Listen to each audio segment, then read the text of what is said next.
साथियों नमस्कार, मैं सत्यानंद स्वामी और आप देख रहे हैं सत्या एक्सप्रेस। ये उत्तर प्रदेश में जब से योगी जी की सरकार आई है तब से ना बेटियां सुरक्षित है, ना जनता सुरक्षित है, ना कार्यकर्ता सुरक्षित है। मैं इस बात को इस दावे से हक से कह सकता हूं कि आए दिन आप देख रहे हैं कि कई ऐसे कांड होते जा रहे हैं जहां पुलिस प्रशासन पूरी तरह से मदद करने का प्रयास तो करती है, लेकिन आज यहाँ कल वहां और फिर परसों वहां हो जाता है। लेकिन क्या आपको लगता है कि जब आम जनता परेशान हो वहीं कैबिनेट मंत्री भी सुरक्षित नहीं है? हाँ, आप सही सुन रहे हैं।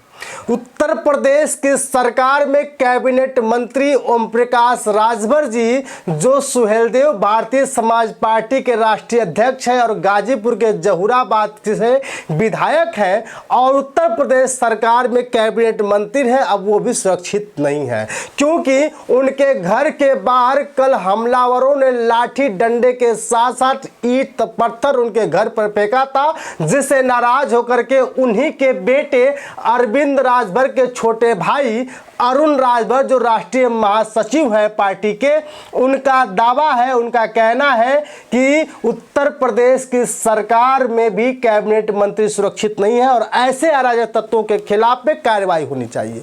आइए इस मामले को हम बारीकी से समझने का प्रयास करते हैं कि आखिर उत्तर प्रदेश में कैबिनेट मंत्री सुहेलदेव भारतीय समाज पार्टी के राष्ट्रीय अध्यक्ष ओम प्रकाश राजभर उर्फ पियरका चाचा के ऊपर लाठियां क्यों बरसाई गई, उनके घर पर जो है कि ईंट पत्थर क्यों फेंके गए, इसके पीछे की कहानी क्या है? साथियों, आपको पता है कि आज के समय में जब भी कोई विवाद खड़ा हो रहा है तो लोग चुप बैठने का नाम नहीं ले रहे हैं।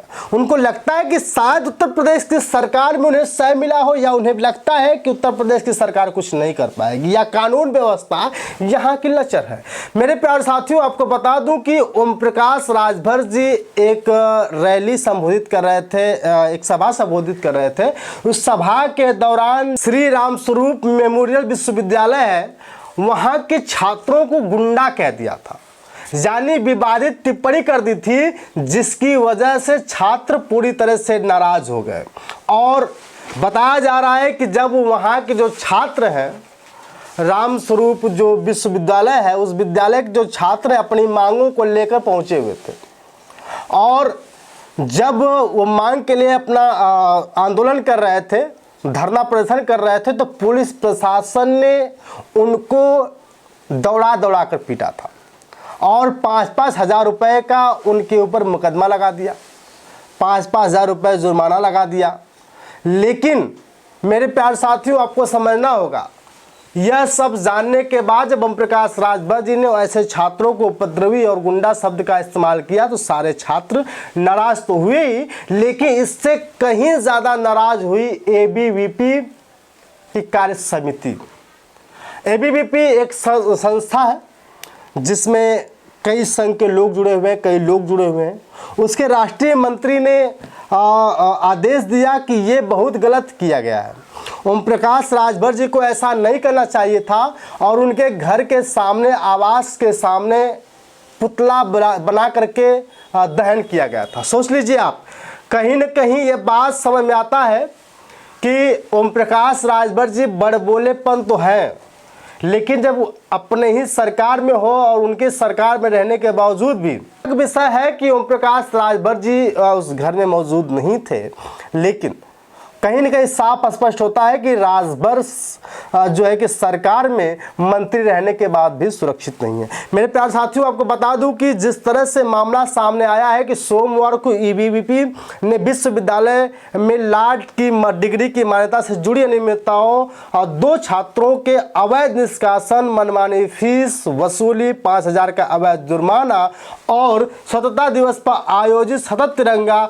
यात्रा के विरुद्ध जैसे मुद्दे को लेकर जो प्रदर्शन किया गया था, जिसमें सरकार के पुलिस जो कर्मी हैं उनके द्वारा लाठी चार्ज किया गया, जिसमें बहुत सारे छात्र जो है कि घायल हो गए थे।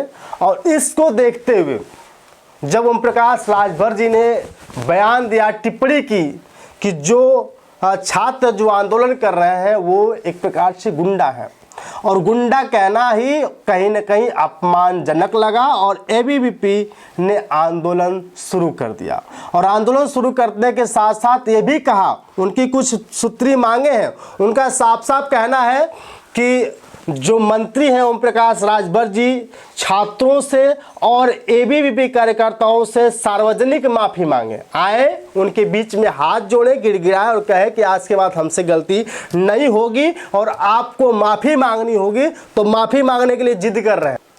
इसके बाद ये सवाल खड़ा हो रहा है कि उत्तर प्रदेश सरकार उनसे तत्काल इस्तीफा ले। सरकार से लोग अपील कर रहे हैं, सरकार से लोग अपील कर रहे हैं कि जो सरकार है, इस सरकार में जो भी मंत्री पद उन्हें दिया गया है जल्दी से इस्तीफा ले लिया जाए। विश्वविद्यालय प्रशासन के खिलाफ जांच हो और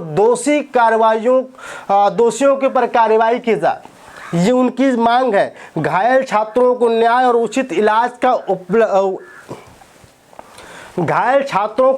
और उचित इलाज कराने की मांग की जा रही है। फिलहाल सरकार और मंत्री की ओर से विवाद पर कोई भी औपचारिक प्रतिक्रिया नहीं आई है, लेकिन अरुण राजभर जो राष्ट्रीय महासचिव है पार्टी के, सुभाषपा के, सुहेलदेव भारतीय समाज पार्टी के, उनका कहना है कि ऐसे अराजक तत्वों के खिलाफ में कार्रवाई होनी चाहिए, क्योंकि ऐसे लोग माहौल बिगाड़ने का काम करते हैं। मेरे प्यारे साथियों समझिएगा, कहीं न कहीं ये साफ स्पष्ट होता है कि उत्तर प्रदेश की सरकार आम जनता के लिए नहीं बल्कि उन्हीं के सरकार में कैबिनेट मंत्रियों के लिए भी सही नहीं है।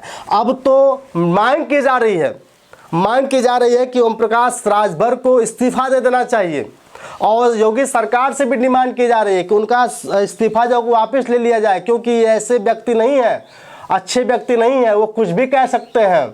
क्योंकि छात्रों के गुंडा शब्द से जो है कि कहना, नवाजना, उनको अपमान लगा और इसके खिलाफ में एबीवीपी कार्यकर्ता उमड़ पड़े और आंदोलन करने के लिए तैयार हो गए। और आपको बता दूं कि रात को जब ओम प्रकाश राजभर के घर पर ईंट पत्थर चलाए जा रहे थे, उसी समय राजभर का पुतला भी फूका जा रहा था। बड़ी शर्मनाक बात है। और आपको बता दूं कि सरकार अगर सबसे बढ़िया थी तो बहुजन समाज पार्टी के, मैं इसलिए बात को कह रहा हूं क्योंकि उनकी सरकार में इतना कुछ नहीं होता था, आम जनता त्रस्त नहीं होती थी, खाने को मजबूर नहीं होती थी। और आपको पता है जब बहन जी का हवाई जहाज, हेलीकॉप्टर जब उड़ता था तो लोग कहते थे बहन जी का हेलीकॉप्टर निकल पड़ा है, कब कहाँ उतर जाए कोई भरोसा नहीं। बहन जी कभी टाइम देकर के नहीं उतरती थी, उनका जहाँ मन चाहता था वहीं उतर जाते थे। और जिस रास्ते से गुजरती थी वहाँ के जो है कि एसपी, डीएम की हालत ख़राब हो जाती थी, कहीं बहन जी चेकिंग करने नहीं आ जा। लेकिन आज की स्थिति है मेरे प्यारे साथियों कि इस सरकार में आम आदमी नहीं, बहन बेटियाँ नहीं, बल्कि कैबिनेट मंत्री भी सुरक्षित नहीं है। बाकी आपकी राय कमेंट करके बताइएगा। ओम प्रकाश राजभर जी के लिए क्या कहते हैं। बहुत बहुत धन्यवाद।